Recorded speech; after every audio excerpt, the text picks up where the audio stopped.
Welcome to Darkroom Games. On our first episode, we'll be reviewing the Terminator on the NES.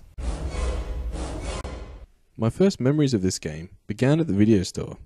My Friday nights usually began wandering down the popcorn-scented aisles looking for the game to satisfy my weekend.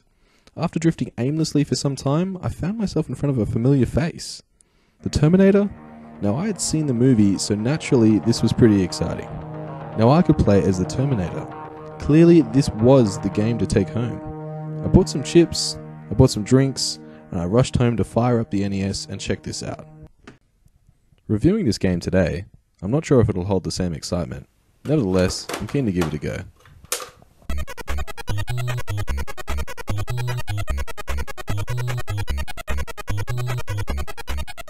Disappointingly, you actually start as Carl Reese.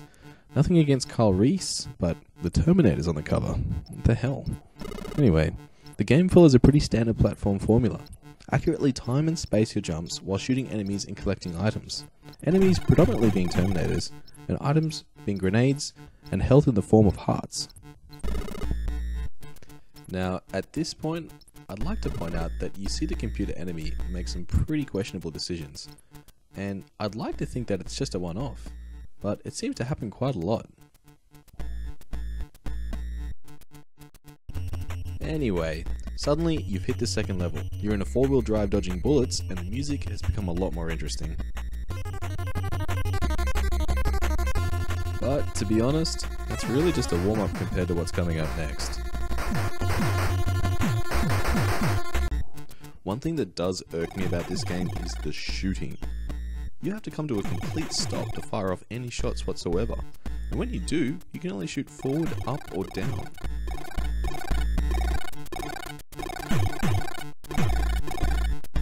Sorry Kyle, your shooting sucks. The game does try and mix it up with classic side-scrolling obstacles like moving platforms, which I think is a staple in a game like this. One of the more challenging parts of the game is trying to time and throw grenades at enemy gun turrets. If you waste your grenades, then you're wasting your time, as this level is unbeatable without them.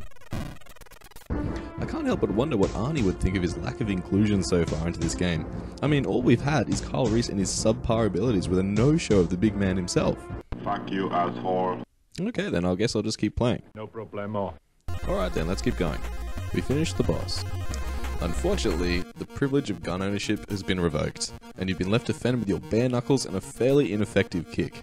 Why they've taken your gun away, I have no idea. Perhaps it was an attempt at increasing the game's difficulty as you progress. Nevertheless, you play with what you're given. For some reason, you do end up playing catch with a dog just to maneuver past him, but for the most part, the enemies are pretty stock standard from here on in. Punch, punch, duck.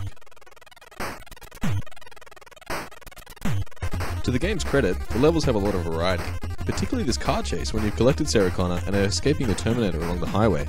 Bullets flying and cars swerving, this makes for a difficult level. Finally, what I've been waiting for since I spotted this game at the video store, the Terminator. Fans may recognize this scene from the film, and in my humble gamer opinion, I feel like it's been done well.